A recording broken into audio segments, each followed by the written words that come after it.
سبحان الذي أسرى بعبده ليلا من المسجد الحرام إلى المسجد الأقصى الذي باركنا حوله لنريه من آياتنا إنه هو السميع البصير. دې میاشتې په مناسبت باندې مو 13 جمعه د نبی علیہ السلام مبارک دا عظیم معجزه چې هغې ته د معراج معجزه وایي د هغې بیان کړو او د حضور پاک د بیت المقدسه پورې او د هغې نه بره د تلو او د واپسې بیان مې ستاسو مخکې عرض کړی. ورونو،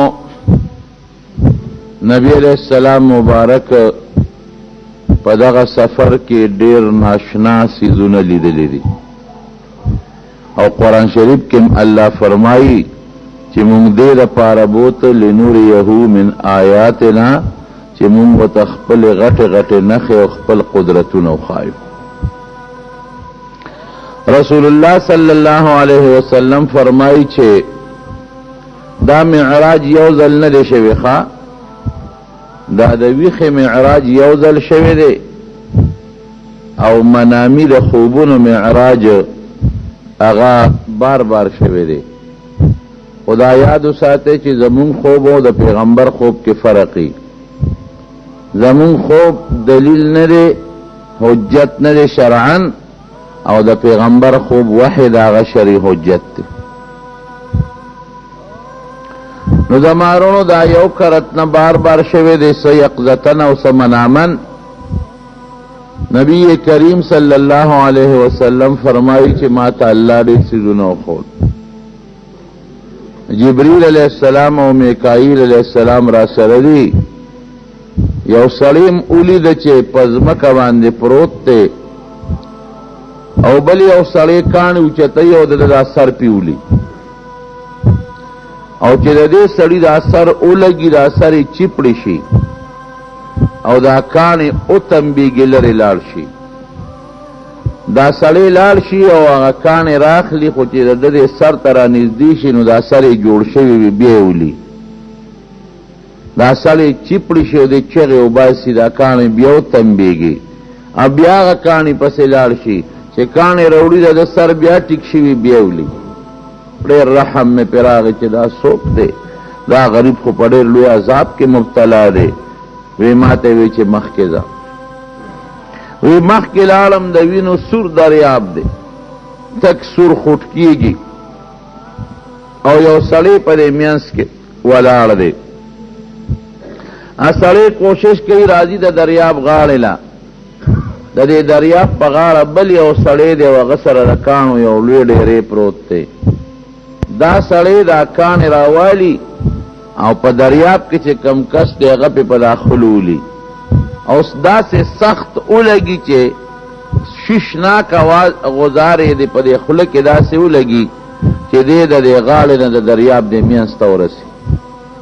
بیا ورو ورو راځي غاړې ته کېږي او دی ورته په غاړه ولاړي، خو چې دی کلم غاړې له راځي نو دی په کاڼې اولي رسا په دې خوله کې او د هغې دومره زوري چې دی د دریاب منځ ته بیا ورسوي. ما وی دا څه مصیبت کې پروت دی، د وینو دریاب کې دی خوټ کېږي او غاړې ته راوتي نه شي، په دا خوله لګي، دا څوک دی؟ وی راته وایي چې ته راځه مخکې ده. مخکې لاړو، یو بل سړی مې ولیده، هغه لا یو فرشته ده او د اوسپنې چاړه ده ورسره کونډه ده، داسې کونډه کږه اوله دې وښکي کې ورکي او ری کاږي د دې سټه پورې وله دا وښکي او دا مخ وشلی دا وینې ته بیږي. نو بیا دا چاړه راوالي دی بل وښکي کې وله کېږي نو را کاږي دې سټه پورې وله ورسوي او دې چغې وایي. نو چې دا وشلی دا جوړ شوي بیا وله دا شلی، نو چې دا وشلی دا بل جوړ شوي نو بیا وله دا شلی. ما وی دا څوک دی؟ دا خو د هغې نه زیات عذاب کې دی. وی مخکې ځه.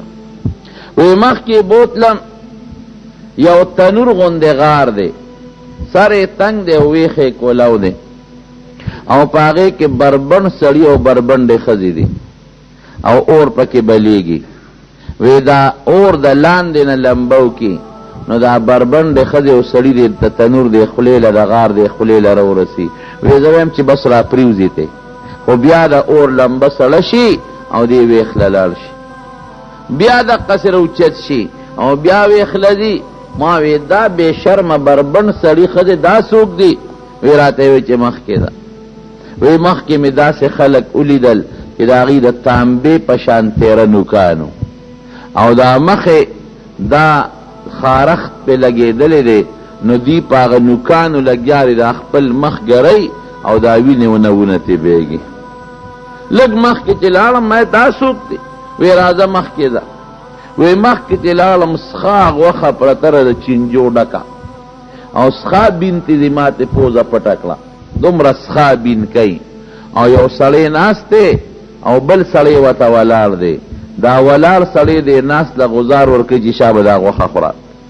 او هغه الټی کوي نشي خوړی او په زور یې پې خوري په زور یې پې خوري ماله ډېره کرکه پې خوري په زور یې پې خوري ماله ډېره کرکه راله چې خدای دا څوک وی چې مخکې لاړم نو ما تپوس وکړه چې دا څوک دی وی مخکې ده وی چې لاړم نور خلک دی هغې کاڼي او دا ګټان خوري چې کرپار پې لګی او په زور فرشته پې خوري وی مې چې دا څوک دی وی ته لږ مخکې راځه وی چې مخکې لاړم یو قوم مې ولید چې د هغې دا خېټې سرمن د شیشې په شانتې ده دننه کولمې ما ته ښکارېدې او دننه په خېټه کې ماران او لړمانان ګرځي او دوی چغې وباسي وی مې چې ټوله شپه مو ګرځولم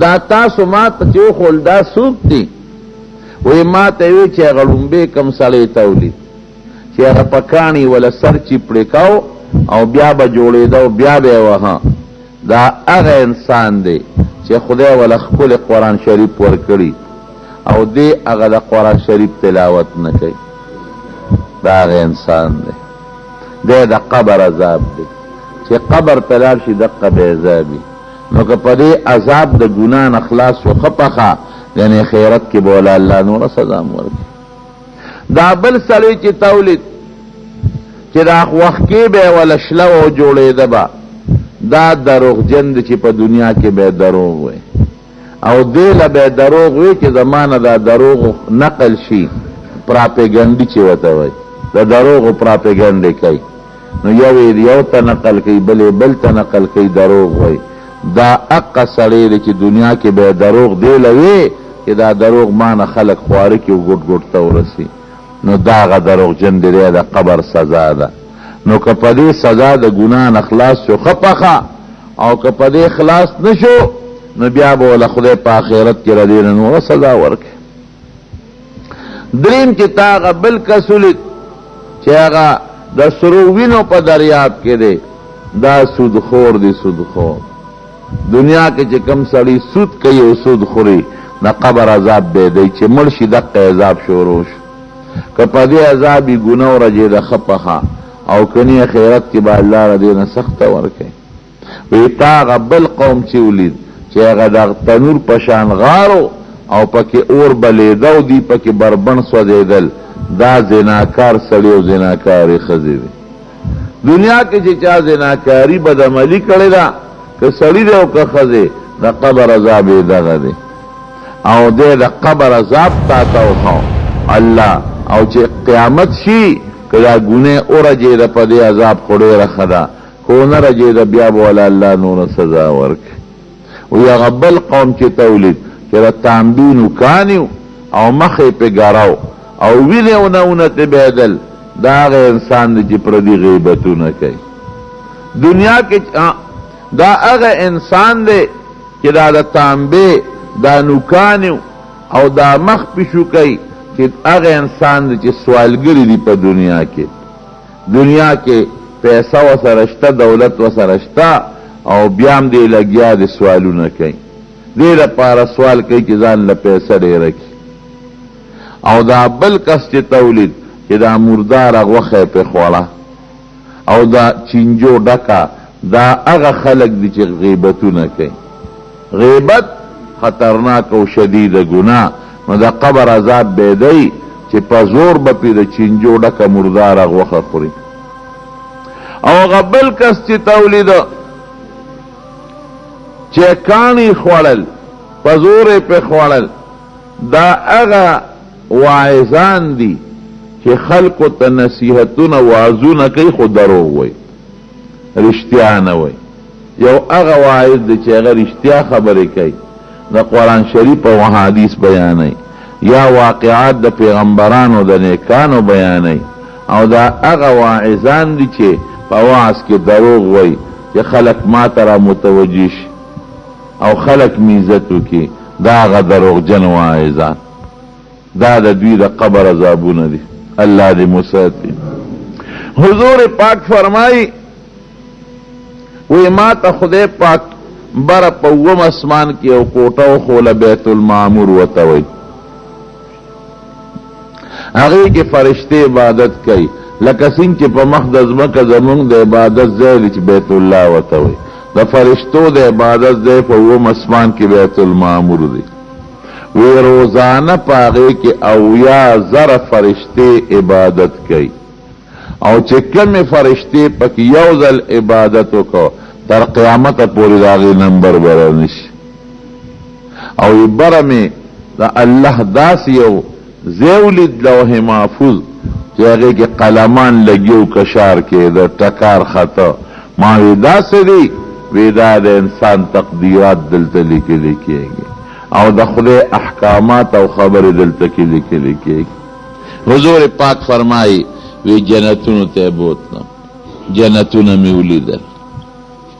نبی کریم صلی الله علیه وسلم د الله نه نقل کوي، الله فرمایي د جنت متعلق اعددت لعبادی الصالحین ما لا عین رأت ولا اذن سمعت ولا خطر على قلب بشر. وی نیکانو خلقو لمې داسې خوشحالۍ تیارې کړې دي چې هغه نه د انسان سترګې لیدلي دي تفصیلات، او نه غوږونه د هغې تفصیل اورېدی شي، او نه د انسان په زړه کې دا خوشحالۍ تېرېدی شي. رسول الله مبارک فرمایي وی داسې جنتونه دي چې د هغې خښتې د سرو زرو دي، او داسې جنتونه دي چې د هغې خښتې د سپینو زرو دي. نو په کم جنت کې چې کم باغونه او کم جنتونه د سرو زرو د خښتو نه جوړ دي، دا خښتې پسې لګېدلې دي. د دنیا خښته به یا په خټه لګي یا به په سیمټو لګي، او د هغې خښتې چې یو بل سره لګېدلې دي هغه خوشبویه مشک دی. مشک نن سبا مشک د سرو زرو نه قیمتي دي، اصل مشک نه ملاویږي، او که اصل مشک درته ملوم شي نو په 50,000 روپۍ تولم درته نه ملاویږي. او خوشبویه شی دی. هغه حکیمان وی مشک عام باشد که خود ببوید نه که عطاری بگوید. وی مشک هغې ته وی چې تا ته ځان په خپله وښیي، چې عطاري درته ښیي دا نه دي، عطاري خو به صفت کوي، مشک به ځان په خپله ښیي، د خپلې خوشبویۍ نه به درته ځان ښیي چې زه مشک یم. نو څونه قیمتي شی.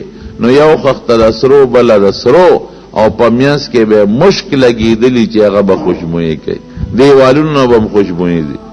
او د هغې جنتونو چې دننه څومره لوښي دي، او د هغې څومره دننه کړکۍ دي، او د هغې دننه څومره سامان دی، دا به هم د سرو زرو وي. او بعض جنتونه د سپینو زرو نه جوړ دي، خښتې د سپینو زرو دي، او منځ کې مشک لګېدلي دي، او په هغې کې چې څومره لوښي دي، کنډولي دي، پیالې دي، او د خوردنوش سامان دی، دا به هم ټول د سپینو زرو نه. حضور پاک مبارک فرمائی وی جنتیان بزان تا عود لگے کئی. عود دا یو خودمون دا عود دی دا خراب شیری دا مرو لخلق روڑی. عود پا عربو کی دیر قیمتی شیری پا دی مکہ مکرمہ کی ما لیدلی دی، خو چی طواف کی گڑی بیانی او دا حج پا دی روزو کی پا دی اخیرو کی اکثر وی. نو دا عرب دا چلو کی چی اغی یو دا دی مخصوص لوخی دی، اغی پسر دا پاسه خو دی، او عود چی دی اغی پا کی لگی کڑی و پا طواف کی گردی خوشبوئی کئی. نو ما خپل رومال راواغشت میں اور گزی اندازہ لم، رومال میں راواغشت دا خوشبوئی دا پاسه میں رومال لگون دی اونی وا او داسې مې پلک خور را خور کو. ته یقین وکړه التمومو چې پاکستان تم رالم نو زما د هغه رومال نه خوشبویي تله. نو دا د دنیا عود دی. نو چې د جنت عود به څونه مزیدار او خشتی. نو حضور پاک فرمایي چې عود به لوګي کېږي خشتا، خو چې عود په کومو لوښو کې مجمر ورته وایي چې په کومو لوښو کې هغه عود لوګي کېږي هغه به د سرو زرو د سپینو زرو وایي. او چې کم جنتیان په کومه ګومنز باندې سرونه ګومنز کوي یا کومې ښځې پې ویښته ګومنز کوي نه هم د سرو زرو ګومنزې وایي. دا څه خو الله سره دی. الله چې وغواړي ورکړي چې نه وایي. د یو جنتی د هر جنتی په کور کې سلور ولې یو د خشته او شات سوچه دنیا کې شو سوچه شات کم دی او یو سوچه په اعلی بغیر د اوبو او یو شراب خو د دنیا په شرابو کې نه شمشته او سرخوږی مشته او د آخرت په شرابو کې نه سرخوږی شته او نه پکې نشه شته او یو د اعلی او مزیدارو یخ اوبو. دا سلور ولې. یو صحابی تپوس کی دا الله رسوله د دنیا په ولو کې خټی او لاندې پکې کاڼي وي، د جنت په دی ولو کې خټه کاڼي شته وی او خټه پکې شته خو هغه به مشک او عنبر وي او چې دی ولو کې لاندې کم کاڼي ابا یاقوت زمرد مرجان او لالونه وي. ابا د جنت په دی ولو په دی ویخ کې پراتی او د هغې رڼا به د هغه اوبو نه بار روزي. دا نخوان بکی. ما یو ځای کې په اماراتو کې یو ځای کې مې یو وله ولیده مصنوعي غوندې لختې ولی جوړه کړې وه. نو د جنت دا منظر را مخکې شو. په هغه وله کې په دې ویښ کې لایټونه لګولي سره او شنه بلفونه په دې ویښ کې لګېدلي د پاسه پې اوبه بلېدې او تېرېدې. نو د هغې بلفونو رڼا د هغه اوبو نه بار راوته. شپه ډېر خوند یې کو. بره پې د پاسه اوبه روانې او لاندې پکې لایټونه لګېدلي سره شنه قسمه قسم رنګ رنګ. مې ګوره دا صرف لایټونه دي او د جنت په ولو کې به کاڼي پراتی او د هغې هغه چمکېدل او پړقېدل او رڼا به بار روزي چې څومره خوند به کوي. یو صحابي تپوس کی حضرت وی په جنت کې دوړه شته وی او دوړه هم پکې شته خوره خو هغه به زعفراني. زعفران څونه قیمتي شی. یو بل صحابی تپوس کی حضرت وی په جنت کې سونه شته وی الله دې بوزا نو یې خدای بدله د سور یاقوت یو اس درکړي د سور یاقوت او د هغه به وزري وي او ته به پې سور شې او چې کوم ځای دې خوښي په جنت کې به پکې هلته ګرځې. دا د جنت څیزونه دي زما وروڼو. نبی کریم صلی الله علیه وسلم فرمای کم از کم د یو جنتی با دو یا خزی بی حوری دو یا حوری بی او 80,000 خادمان بی 80,000 خدمتگاران. خادمان با دی سنگی قرآن شریف کے اللہ فرمائی کہ انہن الیاقوت والمرجان دا سے خشتخ کلی لکه د یاقوت او د مرجان پشان مزیدار. او د سړی عمر بسونی دری دیرش کاله به د هر انسان عمری دینه به عمر نه زیاتیږي او قد به سونی هر جنتی به 10 گزه اوږد او 3.5 گزه پلنی. دا غټ قد دی د پاره چې د جنت په خوشحالو په خوندونو باندې پیش وی سیب مارغان پا کشتا پا جنت کی وی آو مارغان با پکیوی خود اوخان عمر مارغان بی وی دا خوب دیر اعلاوی حضور پاک فرمائی وی دا مارغان با علی خو چه سوکی خوری اگا خورون کی بیم دیر مزیدار و علی جنتیان. نو دواو یاد انسان حوری خزی ابا سونا خشتی رسول اللہ مبارک فرمائی چو بس کی نو دا به د مرینه بارخ کاری او په وجود کې چې کم نلی دی هغه به د بهر نخ کاریږي او چې کم په سر پیچک دی او ویختې په تړلې دي د هغې قیمت د دنیا او د مافیها نه بهتر دی. او که د جنت یوې ښځې دنیا ته مخ راښکاره که لا اضواء ما بین المشرق والمغرب وی د مغرب او د مشرق په منځ کې دا دنیا به روښانه کي او دا دنیا به د خوشبوئی نه ډکه کی د دومره خوشبوئی چې جنتی خدای په دې نوک پورې کوي کاغه دنیا ته راښکاره شوه په دنیا کې به څوک د خوشبوئی د لاسه ژوند تیر نه کړي. د مارونو د دنیا دا ښځې به هم در سره د آخرت هغه به مې د جنت او دا به هم در سره. نو ما ته عمر حیات وی په ترجمه کې وی دې بلاګانو نو مونږ هلته هم نه خلاصېږو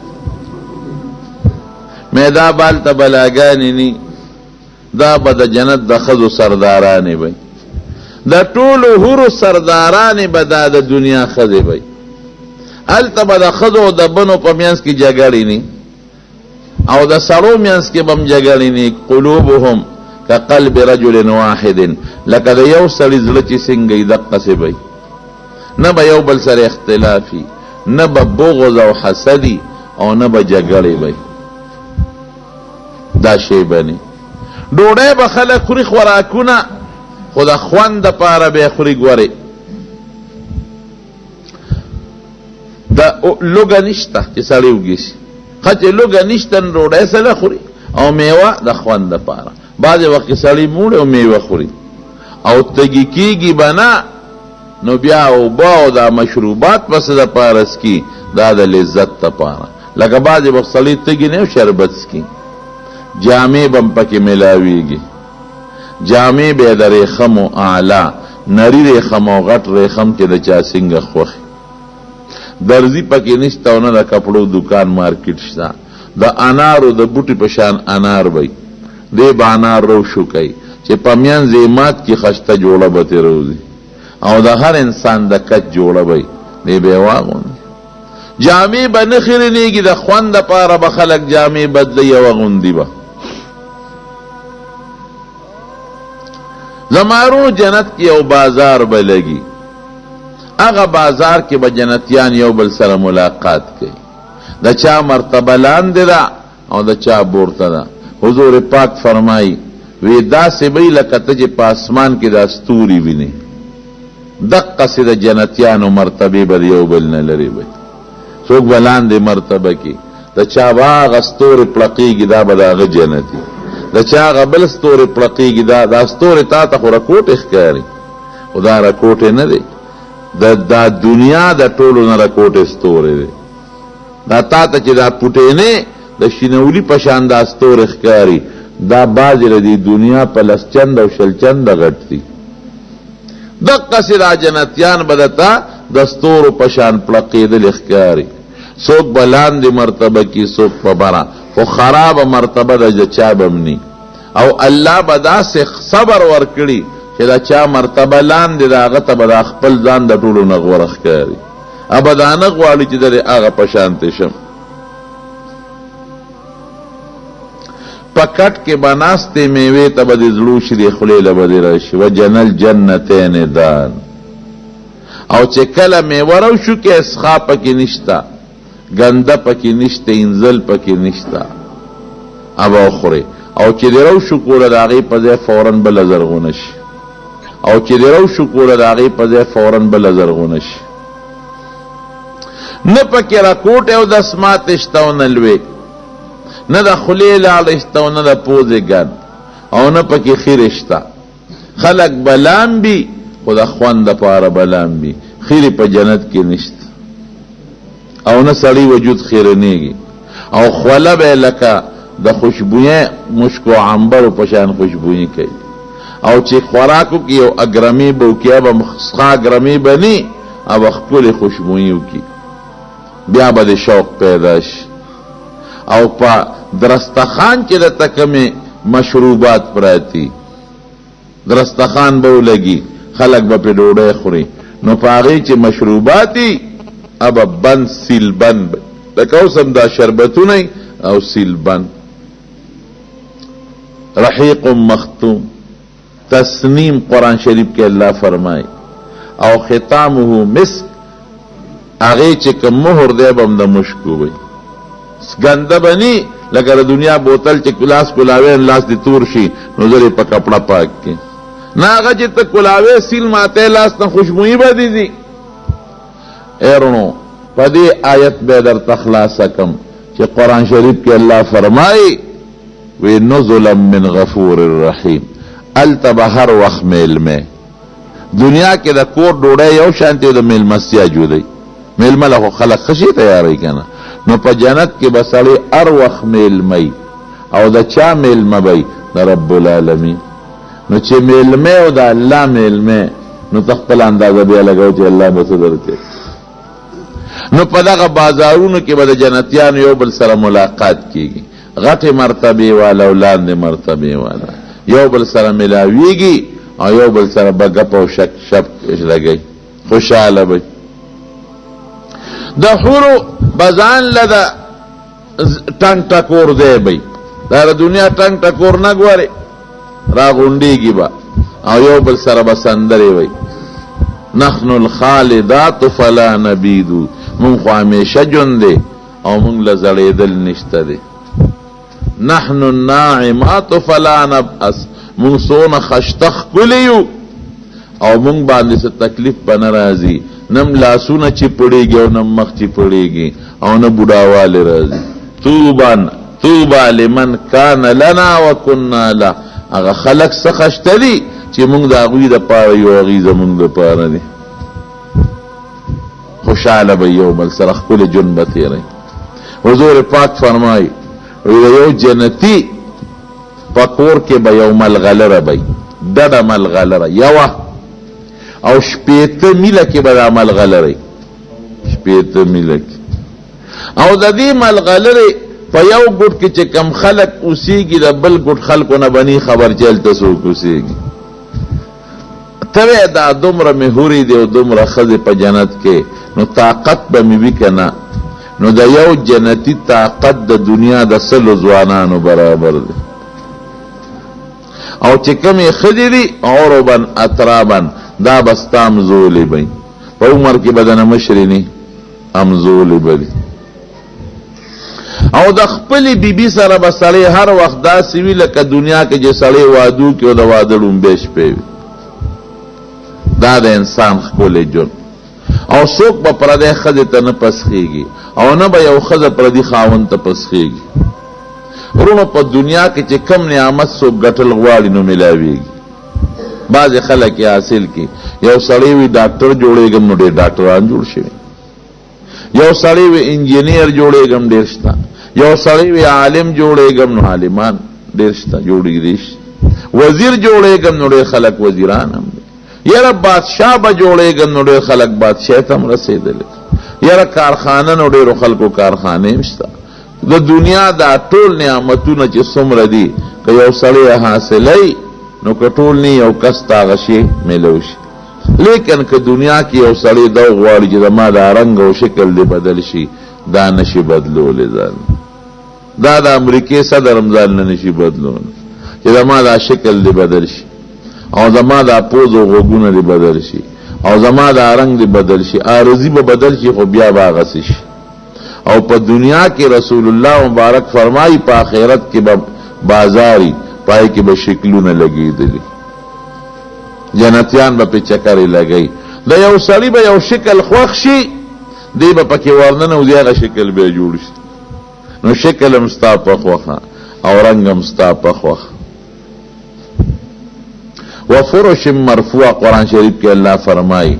د دې څه مطلب؟ حدیث پاک کې راځي وی د دې دا مطلب چې دا اعلی بسترې به او دا مرفوع، دا به د یو بل نه اوچتې داسې نی، دا به په غټو غټو مرتبو کې به د یو جنتي مرتبه به د بل نه 50 میله اوچته به، او د چا د 500 کالو په مزل به د یو بل نه بسترې اوچتې به.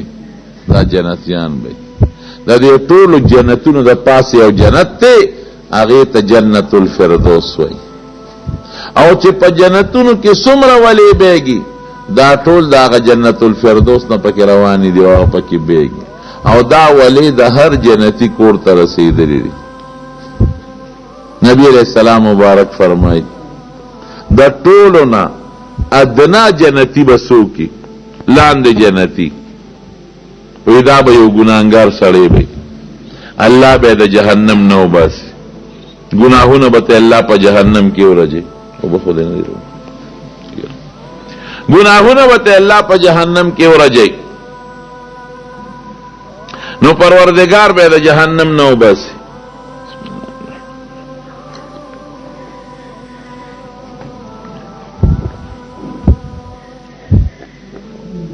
کہ جہنم نے اللہ باسی نو فرشتو تبوی پر غاڑے کے نوے